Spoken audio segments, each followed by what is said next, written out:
Hello, this is Michael Feely, and you're listening to the Paranormal UK Radio Network, the UK's biggest paranormal network, and this is Paranormal Dimensions with David Young.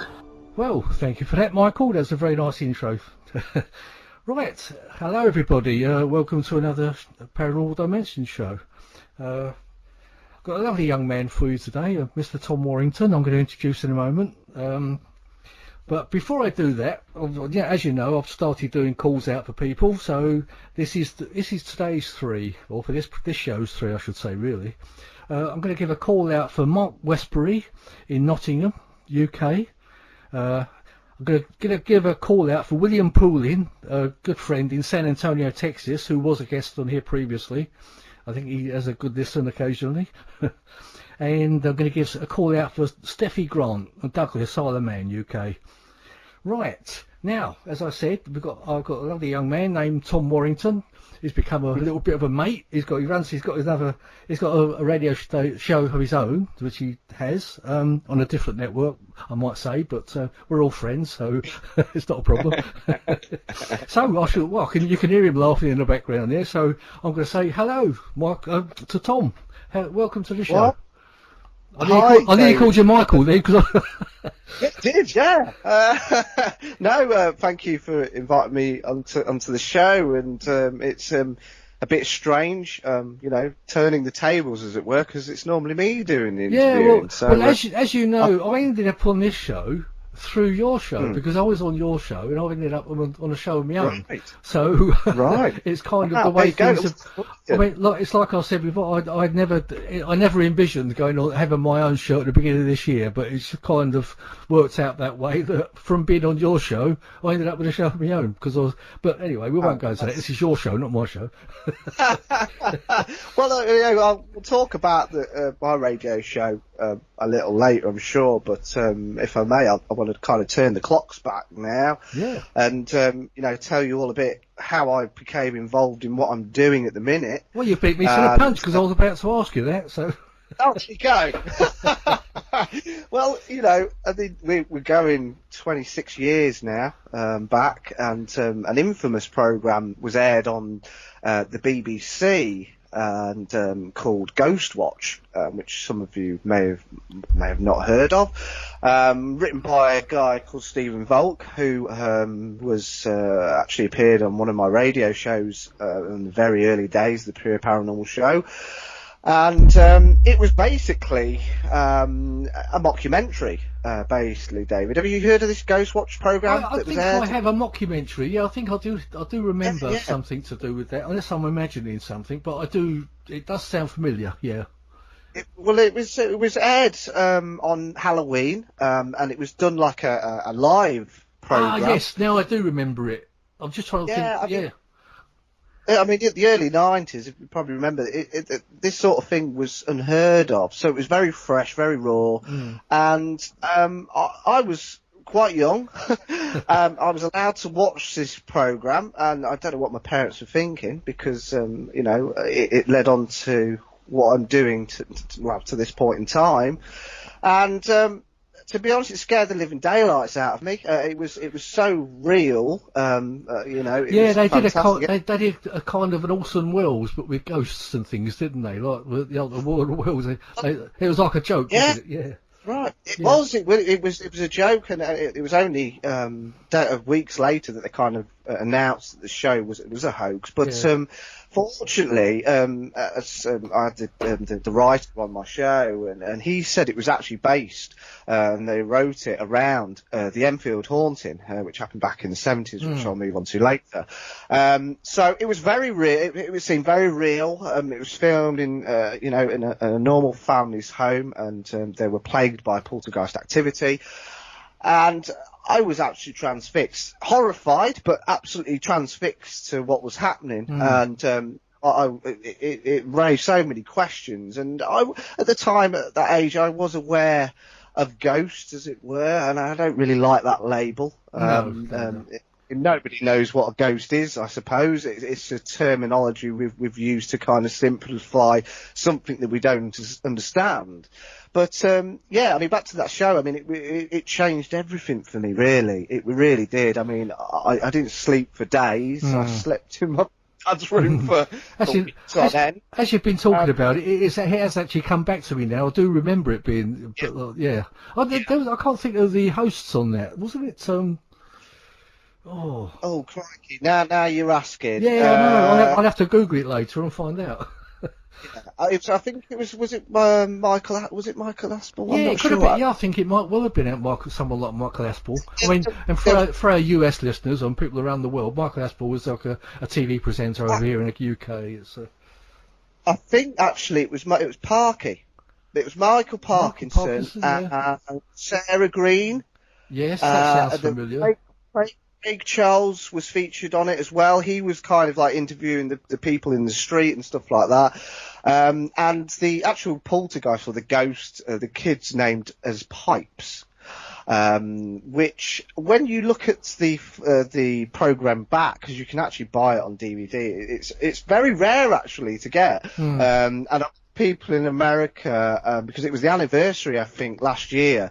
And I think they re-released the DVD, as it were, and people went crazy over it again. But I say there was actually someone committed suicide from the program. I mean, it had that much of an impact to people. Because it was so believable, you know, it was so raw, it was filmed in such a way that had never been done before on British television. So, you know, it made a massive impact, and I'm sure it sparked a lot of other people's interest in the paranormal as well. And yeah, it was fantastic to get the writer who did the show on my show, because he explained it was based on the Enfield haunting, and he had spoke to Guy Lionel Playfair, Maurice Grosse, when they were writing the show, and they wanted to make it as real as possible, and so they had the help of these amazing investigators from the SPR, the Society of Psychical Research, and you know, which probably made it a bit more kind of had a bit more oomph to it. It was, like I say, it had a huge implications as to what I'm doing today, really. But and there's nothing wrong with that. I mean, you're doing okay. You're doing okay. Or not. But I mean that really did generate the initial spark. But 3 years later, from that infamous show being aired on Halloween, I received a book. Now this is a bit of a strange book to give a young child, really. And my uncle, bless him, he's a great guy. He's an artist. You know, he's done a lot of things in life. He gave me this book, and now this was a strange but true case book. So, I'm sure many listeners probably know that was Michael Aspel, I believe, who introduced that show. And the case book was the book I got was actually a full case book of the Enfield haunting, or the Enfield poltergeist, as it was known back then. So that initially kind of propelled me, and what was a big catalyst for my intrigue into the supernatural, because this case was, is probably one of the best documented known poltergeist cases in the world. Now, you know, there's a lot of skepticism over whether a lot of the activity was fake, but there's no doubt in my mind. And I've actually met Guy Lionel Playfair, God rest his soul, at the Goldsmiths University. He did a talk there on the Enfield haunting, and you know, I've got a lot of his books. I've actually followed him throughout my life and interest in the paranormal. I think he's possibly the best psychical researcher there is, and he's wrote some amazing pieces on poltergeist, specifically poltergeist. Well, you know, you've just upset a few people there by saying that, don't you? Well, you know, Dave, I've upset a lot of people out there. Well, that's my personal opinion. No, of course it is. Yeah, I know. I was only joking. To be honest, I don't think there should be any egos in this anyway. I mean, we've all got opinions about who we think are the best researchers and things like that. So I'm very much against the ego thing in this field, because we're all in it together, and we should all be trying to help each other anyway. So. Well, unfortunately, it's not like that. No, is it? No. But I mean, it's all about. As you know, I'm very much against frauds and liars in this field. Yeah. But as I know you are. Yeah, of course. I mean, I've been doing this for a long time now, and I met a lot of people along the journey, and then unfortunately, I've come across some half-wits and frauds. It goes with every territory, not just the paranormal, ufology. Sure. To zoology, it's every walk of life, unfortunately, and it's how we cope with it, and it's how we deal with it, it's how we move on from it. Is the thing, But it's like I say, it's that the book really did ping it off for me, because then from then on, because I live in rural Lincolnshire, and we're very privileged to have, Bomber County, as it were, based here. So lots of RAF bases, lots of abandoned RAF locations, and supposedly haunted watchtowers. It's a bit like where I am, because I'm in the rural Suffolk, and we've got the old US bases here. Yeah, very, very similar. And so as a child, I was spoilt for choice, really. And this was prior to all these ghost hunting companies that we see so much of now. None of that back then. There was very limited access to information. Internet was probably very limited at the time. Probably took me 2 days to get connected and stuff like that. Yeah, I remember those days. So very limited to basic newspaper articles and word of mouth, really. But that didn't stop me as a child. We was knocking on doors, asking people, "Have you seen ghosts?" And you must have got some startled looks at some. Oh yes, yeah, I did. But then, we had some really intrigued people who shared their stories, and that really kind of fascinated me even more. And it's all about I've done quite a few different things within the paranormal, and the best thing about it all is meeting people and share and listening to experiences, because it's fantastic. I mean, I was at an event last night that I shall talk about later, and just talking to people is fantastic. And it's fascinating. It really is. And long may it continue, I suppose. I mean, it's like you, like me. We've met some lovely friends that we've made. That will stay our friends, because it's lovely. It's just a lovely. I mean, we've met a few weirdos as well, obviously. But you tend to put people who think, well, there's a few weirds that you think, well, I don't want anything to do with those really, and liars and whatever. But you do tend to find a list of people you can trust, what they're telling you is the truth, and or as far as they know it, that is. I mean, it's but anyway, I'm interrupting, and let you carry on. No, I mean, like I say, it all boils down to the trust factor as well. Yes. And I think there's a lack of that in a lot of groups that I've seen. Because I get kindly invited. This is off the cuff from the Paranormal Radio Show. I get invited to a lot of events, which is absolutely amazing. So grateful for it. But it's nice to see how different groups and organisations kind of work, and their methodology of how they construct an event, because they're not investigations. I do want to put that out there. These nights that you pay for, they're great as an insight to what you could possibly kind of, as a step to the next level if you wish to choose. But they're nothing like an investigation. I mean, I had and Winsmith from Parascience, and those guys, they know how to investigate. They collate a lot of data. They're there for years at locations. Now that is an investigation. You're spending 4 to 8 hours at an event. It's an event. It's a ghost. And I think people nowadays get kind of confused or led down the wrong way as to what what they kind of mean, but that's for them to find out, and that's how it happened for me. I mean, I got involved with a group from Spalding. That's how I first started with the ghost hunting scene. And I saw it from an event side of things. So it was very military led, as you've probably seen, David, on a lot of events. Which I suppose you have to do. You have to kind of be controlled because you don't want every person running around as opposed to haunted location. I think the thing is with those things, you get a few people that think, something's going to happen straight away, and of course it doesn't. Most of those nights when you have a ghost night or a ghost hunting night, nothing happens, and it gets a bit boring. You get to a point you think, I think I might as well go home. Isn't it? I mean, obviously, if you're spending 8 hours at a place and still nothing happens, it's.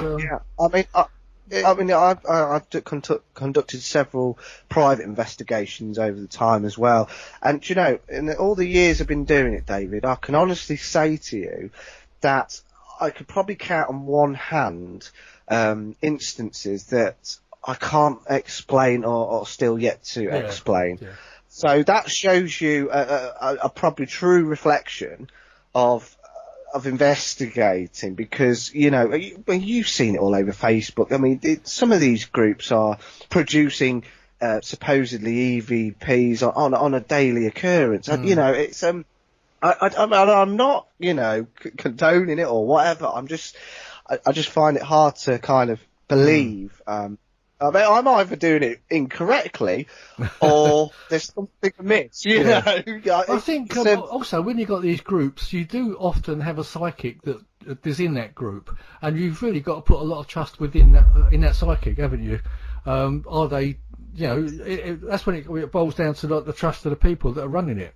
I mean, I'm in the East Anglia group. Gary Bradfield. Now Gary is very psychic, and I think he's amazing, to be honest. You've probably got your own experiences. I've worked with several mediums over the years, and I've come across some fraudulent mediums, as probably others have. And it's a difficult one. I think these medium-led groups are just off the cuff from the most haunted shows, and they see it how they see it on the TV, and they think, well, that's how it should be done. Yeah. Well, it's not. You've got to remember, these programs are for entertainment only, and they do state that at the start or end of the shows. And I think there's a lot. There's too many groups now that are just. It's like the blind leading the blind at the minute. Seeing what others do, and it's the same monotonous methodology they use, and I think it's gone a bit stagnant with regards to events out there, because it's the same. I get invited to a lot of events. I see it a lot, and I used to be involved in a lot of event companies, and it is the same stuff. And it needs fresh ideas. It needs new things. Because I hear and I talk to a lot of guests that travel the UK, sit in different teams, and that they see the same things.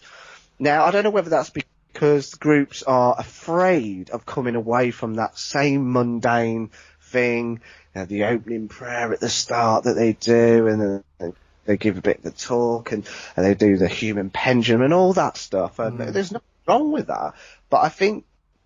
There's a lot of ideas, especially back in the Harry Price era, that we could really implicate, and I think guests would absolutely lap it up. They really would. And I know myself, and I must add at this point, my co-host Barry Frankish. I'll talk about him a little bit later, but we're going to be conducting an event at the Black Swan in York.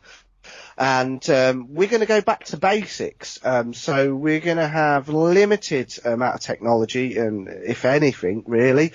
And it's going to be generally old Victorian seances with red light seances and everyone's going to get issued a pen and paper.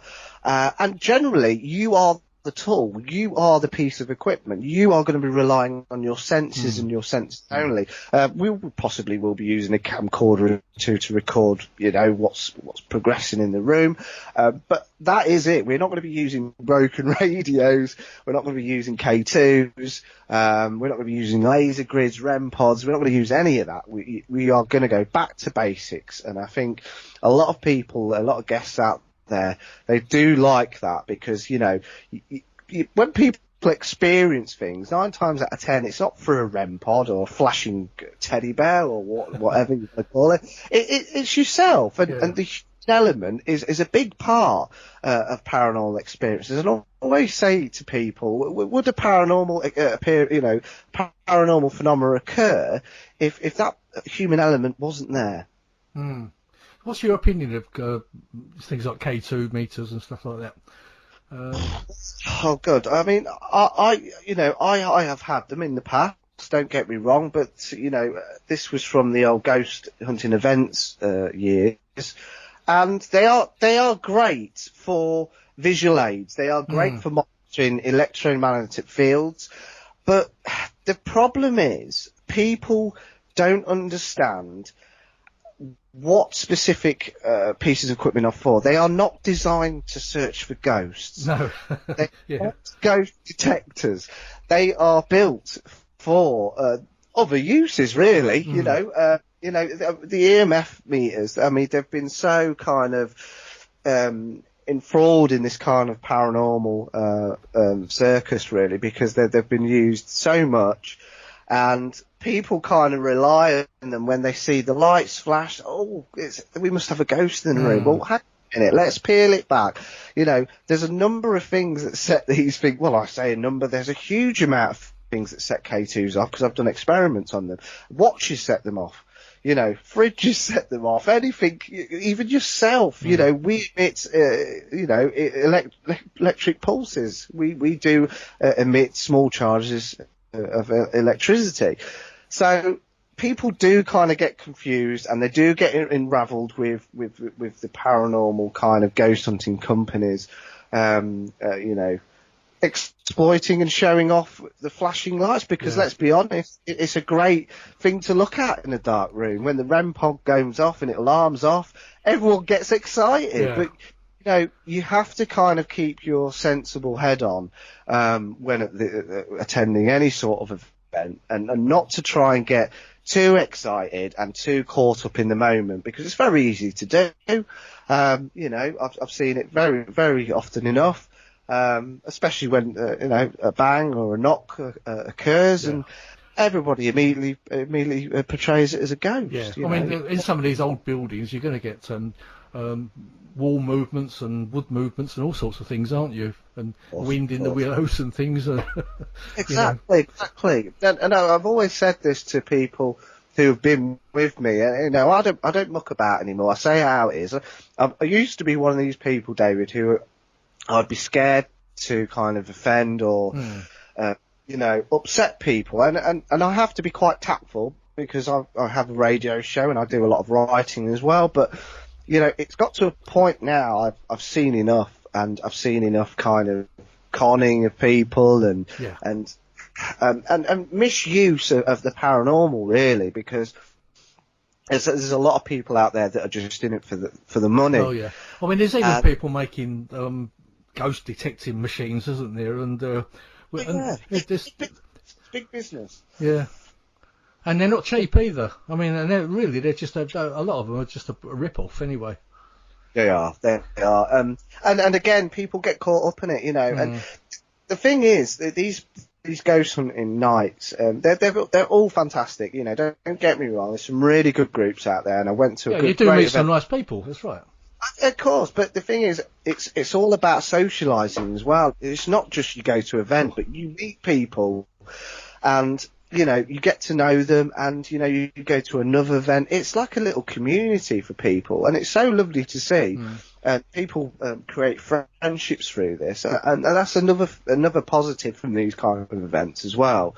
But the downside to it is that they all get caught up in what they see on the TV or what they see on Facebook Lives, and this is what we should be doing. Yeah. Well, no, do what you think, or in fact, if you have a personal preference or interest or direction to what you my personal direction when I investigate is temperature, because if you do research apparent hauntings historically, there's always been a sense of temperature changes, and people often, spell temperature increases or decreases. So I specifically monitor. I have a number of temperature loggers that map on a 10-second cycle that record any sort of fluctuations, and then when I get home, I can actually put that on a graph, and I can monitor or see if there's any trends to what people were actually saying at that point and that moment in time, and that's something tangible that you can actually look at or study. But it's I don't know. It's up to people's decision, really. It depends what you want. If you want to go to an interactive, scary movie, then go to a ghost hunt, But if you want to take that seriousness a bit more and your interest, then I suggest you kind of look at ASAP or the SPR, and they do some great events and great talks and some great workshops, and you will see the difference from going to one of those events to a ghost hunting night. I mean, I think the majority of, well, I won't say the majority, but quite a lot of people only go to maybe one event just to see what it's like, isn't it? Then they expect a lot of things to happen, and then they think, well, nothing happened on that, and they don't bother again. They go disappointed, don't they? And that's the media's fault. The media paints an untrue picture of what paranormal investigators do. There's a lot of work that goes into paranormal investigating when you're conducting it correctly. There's a lot of research. There's a lot of interviewing. And these events teams just hire out supposedly haunted locations, give you a little bit of history, a bit of equipment, and away you go. That's there's nothing wrong with that. But if you want to take it a bit more seriously, then there's a lot of good groups out there that will kind of guide you in the right direction, as it were. Yeah. I mean, I quite like the shows Most Haunted and things like that, mostly because of the history they give you at the beginning of the show. That's the most interesting part of it for me. Like telling you what may have happened in the past and telling you where the place is and all that sort of stuff. That's what I find the most interesting. Probably the most of what's happening within the show is probably BS, most of it, but But, Most Haunted is it's the double-edged sword, as we often say. I'm not saying it's all. I mean, I think they do have the odd thing that does happen, but unfortunately, I think they've been caught out once or twice for things that have been faked, haven't they? I'd say more than twice, David. I was being polite. Well, I've had Kieran O'Keefe on my show, and I've had I've spoke to Steve Parsons, who's been on Most Haunted, Barry John as well, who's been on I've been on an event with him, and these are all great people. But the show, when it originally started, I mean, it actually sparked a huge influx of interest from the public. It brought the supernatural to the forefront of people's lives, and it opened up a massive kind of area of growth of groups, of ghost hunt walks, and it did. That's what started all these paranormal groups up, didn't it? Really. People probably listen to me now. Oh, you slate it off all the time, Tom. I do slate it off because on the back of that, on the other side of the sword it's had a really negative impact on the smaller groups, the lone investigators. I'm a lone investigator. I'm not part of any group.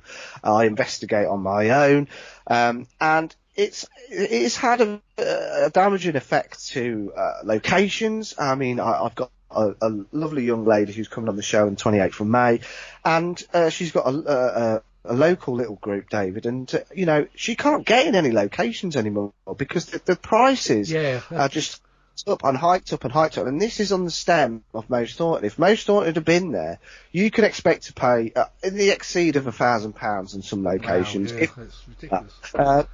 Lincoln Castle now stands at about £2,000 for one night. This is astronomical and it's ridiculous, Yeah. you know, and it stops the little groups enjoying these fantastic locations, and you know, that's what really annoys me, because I've been on the backside of that. I had my own group based in Nottingham many years ago, and we struggled. We really did struggle getting locations because of the prices.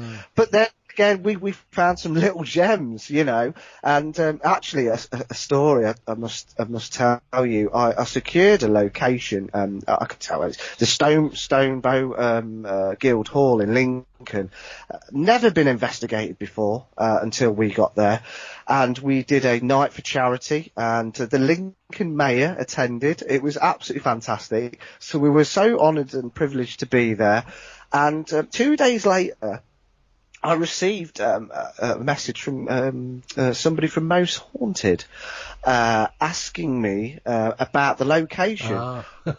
So I you know, I knew what was going on. I knew what he was trying to get at, and I didn't give him much information. I don't think they've been there, but you know, I thought if they actually went to that location, I mean, it would stop many more teams and individuals getting inside. And I thought, I'm not giving you the pleasure of that.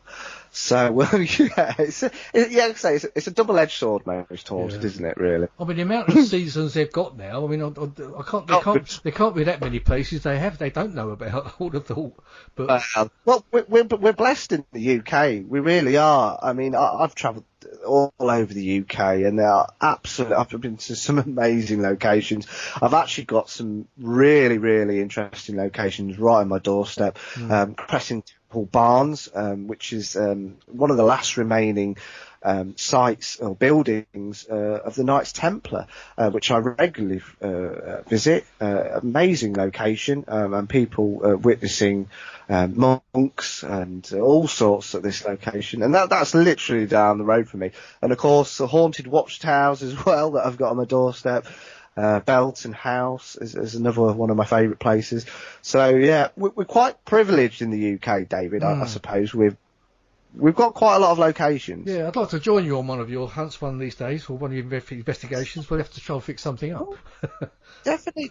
I mean, I've got so much going on this year. A lot of events that I'm attending, and you know, I must mention the guys. Last night, I actually went to the King Edward VII School at Colville. So that was a public event, and that was fantastic. I've never actually done an old Victorian school before. So that was really, really interesting. So the guys at UK Paranormal Nights, they were really nice, really looked after me. And, I'm suffering today though, as we were. It's the ghost hunters hangover, as we call it. So feeling a bit tired today. Yeah, I know that feeling. It's all worth it, isn't it? It's all worth it. Yeah, but, yeah, we're doing one in a couple of weeks. I think it's 1st of June. The Ruffham Tower in Norfolk. Oh, right. That's with the East Anglia group, you know, with Gary Bradfield. So I'll let you know how that goes. It's supposed to be quite a good event. Yeah. Or area. I've been kindly enough to be invited along to some of their events as well. I think I did an actual live radio show from the Coronation Hall. Oh yes, yeah, I know. So they did a public event there. That was great, because that was a first live show we did for the Pure Paranormal Radio Show, and it was weird. Yeah, I mean, I think we were invited to go to that, but I think we were doing something else at the time. I couldn't do it. Oh, so that's a shame. That's a shame. Yeah, that was really good. I think there was a good turnout, and the base camp, I had the radio set up in there, and I kind of interviewed the guests, and stuff was going on in the room. It was great. It was really weird. It was really nice, and we've done the oh goodness me, what was it called now? Oh, the Church Farm Museum, Skegness. Right, yeah. That's another location, one of my faves. And was that where they did the last Paraforce get together? That got cancelled. That got pulled. Oh, did it? Yeah. Sean Cadman and Vivian Powell, the organisers. for some unknown reason, I don't know whether, I don't know, lack of interest, I believe it was David. They pulled it. Oh, right. Because we were thinking about going. I mean, I almost booked a hotel and everything, and then we decided not to do it. But I think I can't think what for. I think there was something else going on again, you know. So Right. that's the reason we pulled out of it. Oh, it's a shame. Yeah, well, I know I was invited to do the radio coverage again, because I did it for the first year at, oh goodness me, was it Crescent Temple Barn? Yes, Wasn't it? 'Cause you went, that was a good one. yeah. Yeah. That was very good. So I did the whole weekend of that, and I did two talks as well, which is very honoured to do. And I think that's probably where I saw you last, wasn't it? Well, I just sort of see you in passing, and it's hello, go on to the next one. You know? Very manic, that one, because it was because obviously the way they conducted it was you had speakers in two different locations at the same time, so it was very difficult to kind of get round everybody. Get your timetable right and everything, what you wanted to see, and you know, unfortunately you can't see it all, can you, when you do that? But no, and I missed Malcolm Robinson's talk because I was doing mine.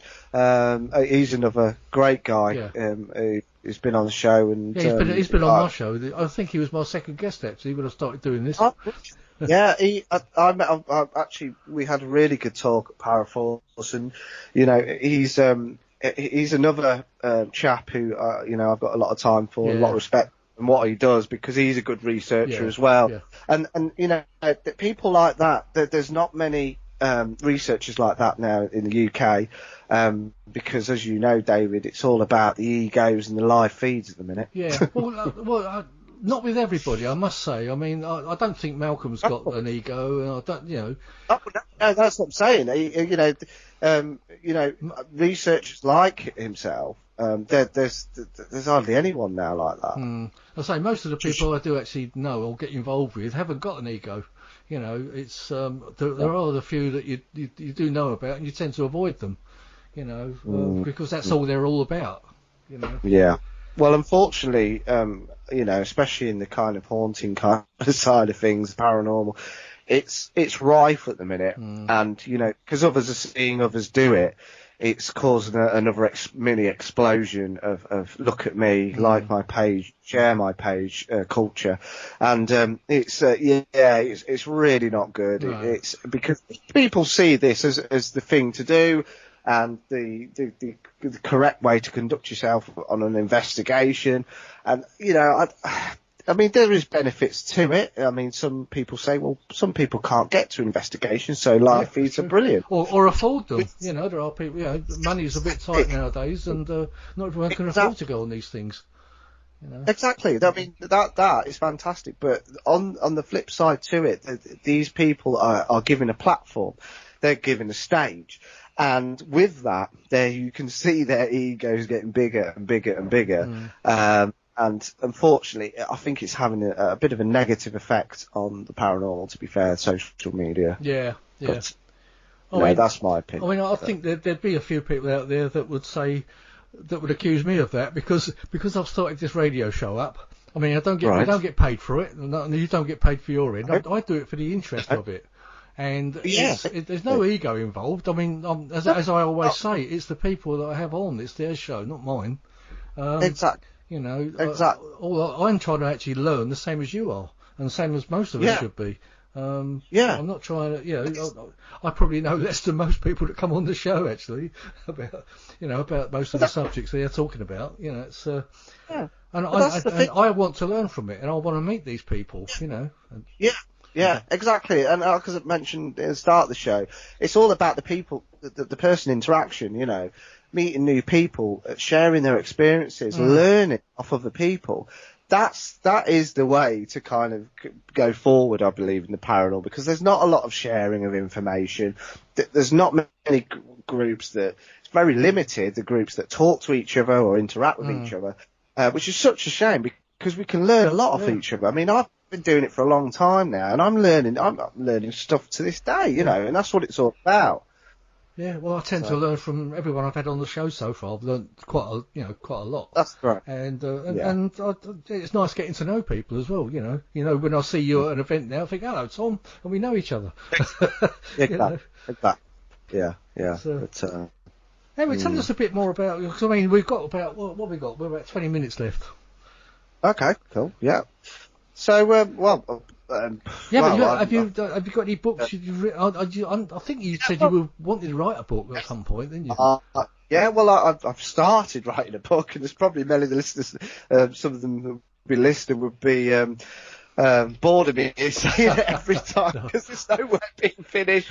But yeah, it's in the process, and it's been on the back burner for a long time. Unfortunately, I write for a number of different magazines as well, so I do a lot of articles, which takes a lot of time, as you probably people know. Writing can be quite tedious. The Supernatural magazine, I think you've done quite a lot for, haven't you? So yeah, massively Supernatural, and I did several articles for. Oh, was it? What was the one? Is it Haunted Magazine? There is a Haunted magazine, yeah. Yeah, I've done some for them, and Paranormal Hauntings. I think I've done for quite a few actually. Written quite a lot of articles, to be fair. So yeah, the book will be complete. I suppose probably next year. I thought you were going to say in 2030. Oh God, yeah. I know. Yeah. There's a few people I know that have got books in the process, and they say, "Oh, it'll be out next year. And it's still waiting." But hopefully you'll get it out, because I think you've got the knowledge. I mean, you've been in the business for long enough now. You should be. I'm not saying you should. I'm saying I'm sure you will get it out eventually. It just felt right to do it, because I've seen a hell of a lot, David.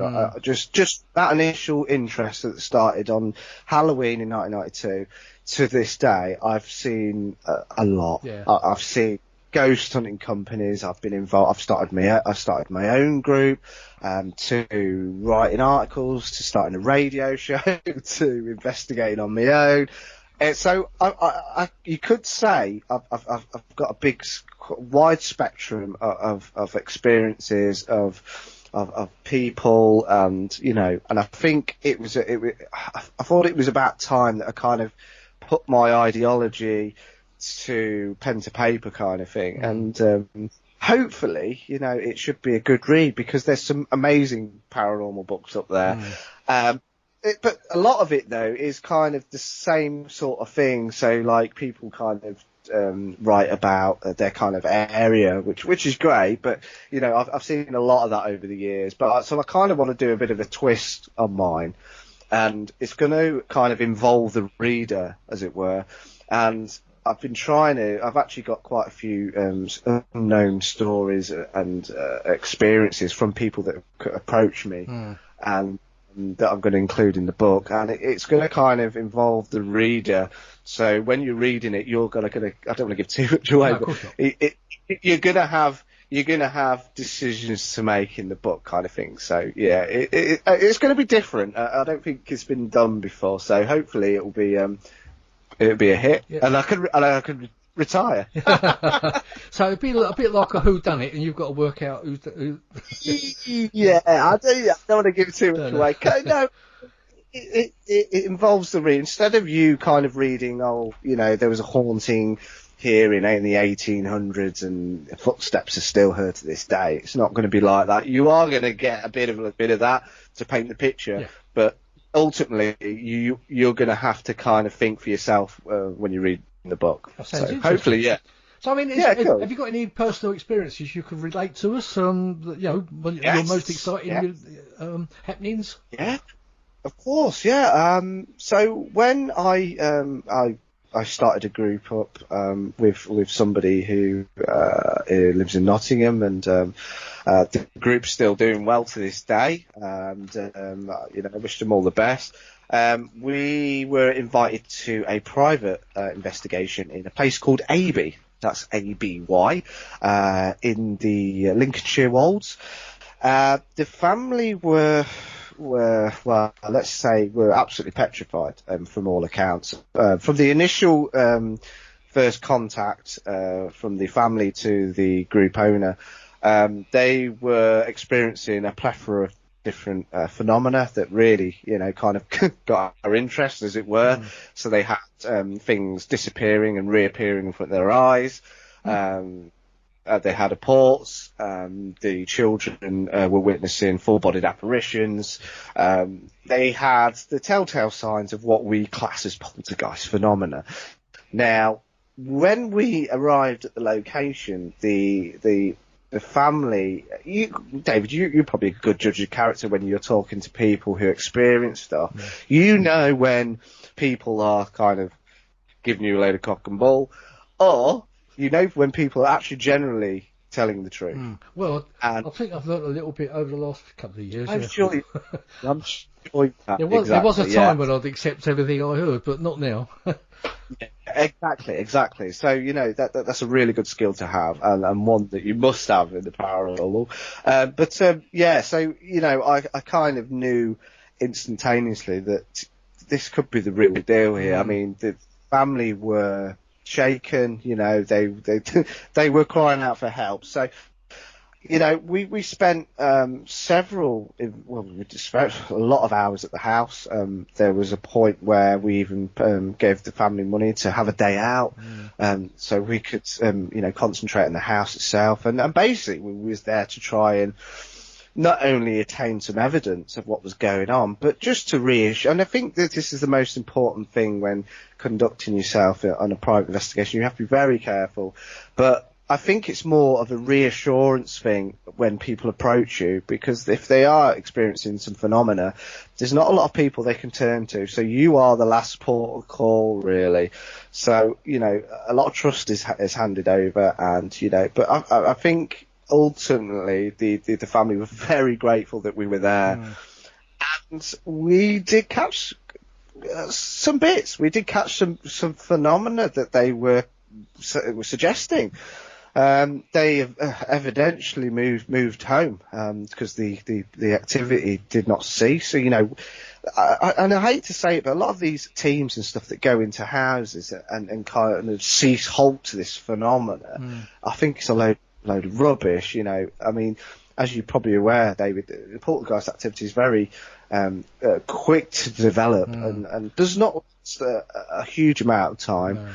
And people say that the house is still haunted by poltergeist for decades, like a certain location is utter nonsense. But anyway, back to the thing that I personally caught on camera. I set up a static camera up in the child's playroom. The family were actually out on this occasion. I locked the door so that I had the key, or one of the members had the key, and the camera was rolling, and it was left, and we had several cameras scattered over the house, as it were. Now, as you're probably aware, as an investigator, the most painful thing is not just being at the location, but going through the hours and hours of footage and audio clips and data. It's just absolutely incredible. I mean, the amount of stuff that I still haven't gone through is just ridiculous. You do it 3 or 4 times, really, don't you? Because you've got to go through. You've got to go through each roll of film, or not roll of film, but each digital readout or whatever. Exactly. Yeah. I mean, in this instant, we had temperature loggers, we had cameras, and these were rolling at a period of 12 hours. So you can imagine the data we had. So the camera that I had in the child's playroom, I was reviewing I think it was on a weekend. I had my headphones on, I had a cup of coffee. Nothing. 4 hours. 4 hours into it, there was a bang. Well, that's interesting. And anyway, so that went, and then all of a sudden, what is so clear, and if anybody out there would like this, I can give you the original footage as well if you'd like that. I share everything, David. So and I've had several people listen to this as well. So this was caught on a hard drive camera. I caught, and it lasted approximately, it was seconds. I would say no more than 6 seconds. It was a lady, of probably, I hate to say a mature age, but it was a young lady, she was humming what I thought was a nursery rhyme, or humming some sort of tune, and it was so clear, I nearly dropped my coffee. And I actually thought one of the kids had come in or something like that, because it was crystal clear. And I produced it to the team, and they said, this is so unexplainable. There was no tape involved, so some people might have suggested that it might have been a previous recording. Well, it's a hard drive camera, and it is so clear. And if anyone would like a snippet of it or whatever, please email me. I'll be most happy to send it to you. Is there any way you could send it to me and I could put it on my Paranormal Dimensions page, so any listeners listening to this can see it for themselves or hear it? Yeah, of course, yeah. And I tell you what I'll do, because obviously the original thing is about 12 hours long. Oh, right. Yeah. So it might be a bit long. No. I've actually got a snippet of the actual humming. But what I've done is, with the footage, I've left in me leaving the room and locking it, so you can see that. So there's no one else in the room. The camera is backed to the wall, and is pointing in the direction of the door, so you can see there's nobody in the room. And so I caught that, and that was one of those moments you thought, crikey, the hair. I mean, the hairs are standing up on my arm now. Just I can always replicate that audio in my head, because I've listened to it about 1,000 times. Still trying to this day to kind of eradicate any normality to it, because it was just not possible. How did that sound happen? I don't know. Was it a ghost? I don't know. I don't know what a ghost is. I don't know what a poltergeist is. That's unfair for me to comment. But, I caught that, and it matched up to what the children were saying. They were saying the lady was always singing, always humming. And it was interesting, and eventually the family did move. Because we're not there to kind of bottle up ghosts. This is not Ghostbusters, we're still trying to gauge as to what this phenomena is, and I don't think we'll ever kind of attain any substantial amount of evidence to say, yeah, this is what people are experiencing. I don't think we will. I think it's going to be one of those earthbound mysteries that we shall never know. Yeah, it's a very interesting story, though. It's I suppose when someone tells you something like that, you're then in a position where, am I going to imagine? Am I imagining this in my head? And of course, when you've got an actual audio recording of it, then that kind of confirms something, doesn't it?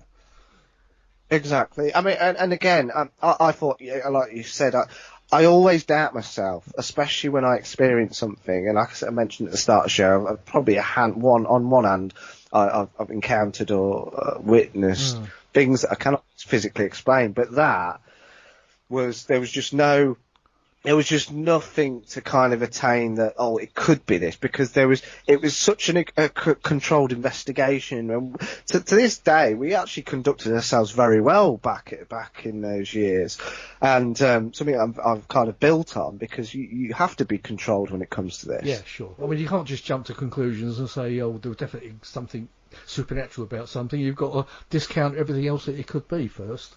Yeah. Exactly, but there you go. Yeah. But yeah, that was probably the best thing that's ever happened to me. Yeah, I'm sure that will be in the book as well. Of course, yeah. That sounds good. Yeah. It's so have you got any? I mean, I know you've been on quite a few radio shows, haven't you, in the past, apart from your own, of course. I have. Oh goodness me, Ghost Chronicles International was probably I actually appeared on that, I think, 3 times, really? And that's with Ron Kolek and the fantastic Steve Parsons, who's the other half of Parascience. Yeah, that's an international show. That's a really, really good radio show if you want to listen to that. That's fantastic. Yeah, I'll have to dig a few out. Yeah. Oh, you must do, yeah. I think they do podcasts and stuff. But yeah, again, another great show that has a wide spectrum of guests, like your show and like my show, and it's something that I have noticed over the years. There's been like a more explosion of these kind of fantastic radio shows. I mean, people are spoiled for choice. It's really cool because I love listening to other shows, and you know, it's really nice to hear again different kind of speakers and experiences that people are having, and all in the comfort of your own home. You know, you don't have to go more. It's fantastic, isn't it? I mean, the fact that somebody's on a different network, it doesn't matter to me. I mean, we're, as I said, we're all in this together. We should be sharing information, whatever we've got, and should we all be mates, really, shouldn't we? You know, not in competition with each other. No, not at all. Not at all. There you go. Hopefully we'll get together at some point. I don't know if you know, but Colonel Holt is doing a conference in September. If you're down in this area, I mean, I have seen, and I believe, well, like I said, this year is absolutely manic, and I think, I know in September I'm visiting Auschwitz. Oh, are you? Right. Yes, in September. So. Might be difficult, but I if I'm not, I'll definitely come into that event. It looks really good. Yeah, well, the tickets are selling well, but I mean, if you think you might be able to get to it, give me a shout, and we'll see what we can do. I think it's going to be an interesting event anyway. There's quite a lot that's gone on in the last couple of years, and it's going to be covering all of that. Oh, great. No, I'm sure it will be. I'm sure it'll be. And again, you know, the whole convention side of the things in the UK is slowly creeping up again. So that's really good to see. Really good to see. Yeah. Have you got any good guests coming up on your shows? Crikey, I've actually got the guys who kindly invited me, to their event last night, the UK Paranormal guys. They're on Tuesday's show. I've got the lovely Kylie Davis, who's a local investigator. She actually lives in the same town as me. She's coming on to speak about her frustration, as we mentioned at the start of the show, locations, because, like I say, she's from a very small group, and she can't get anywhere. She's really struggling at the minute. It's a shame, isn't it? Yeah. It is, because there are some really good, great groups out there, and unfortunately they're just very limited at the minute, and I can't see it really changing with the kind of aspect of location and pricing. But yeah, so. I mean, we've got a couple of minutes. What do you think of some of these American shows that are on? I think they're very, I don't know. I think they marvel at everything, don't they? Well, you know, it's give or take it. I mean, I tend not to watch any sort of paranormal shows. I mean, I used to watch most haunted. I remember watching season 1. I think I watched to season 3. You know, and my interest dwindled then rapidly when I saw actually what they were really about. So yeah, I mean, people like them. They're entertaining, aren't they? Come on. Well, Richard Felix was in the earlier ones, wasn't he? And I've got quite a lot of respect for him, actually. It's but I don't. Richard's. Yeah, he's been on our show, and we've spoken several times as well. And I've been to visit him at Derby Jail. He owns Derby Jail. Yeah, the thing is with Richard, he is a fantastic historian and a storyteller. He is, yeah. You can listen to him for hours. Honestly, he knows a lot of information, a lot of brilliant ghost stories. I think you'll have to. Can you give him a shout? Ask him to come on my show. I think I'll have to give him a shout and see if I can get him on. Yeah, I'll definitely hook you up, because yeah, like I say, he's a very knowledgeable guy. It'd be great for your show, and he's fascinating. Yeah, he really I did is. meet him like that once at Parafall, so I think I've got a lot of respect for him actually, especially with the ghost histories and everything. Anyway, I'm afraid I think we've got to wind it up there, Tom. We're I'm going to be running into the next show if I'm not careful. So. Okay, all right. Just quickly before Yeah, people sure. do want to get in contact, I do have a public page, which is Thomas Warrington, Paranormal Writer, Seeker of Truth, if anyone wants to look at my articles. Yeah. Of course, my radio show, Pure Paranormal Radio Show, with my friend Barry Frankish, is on Pulse Talk Radio every Tuesday at 7. And I will put links on my page for all that as well. So I'll do everything I can to point people in your direction as well. Anyway, I'm afraid we've got to say goodbye, Tom, because as I said, I'm going to be running my music in a minute.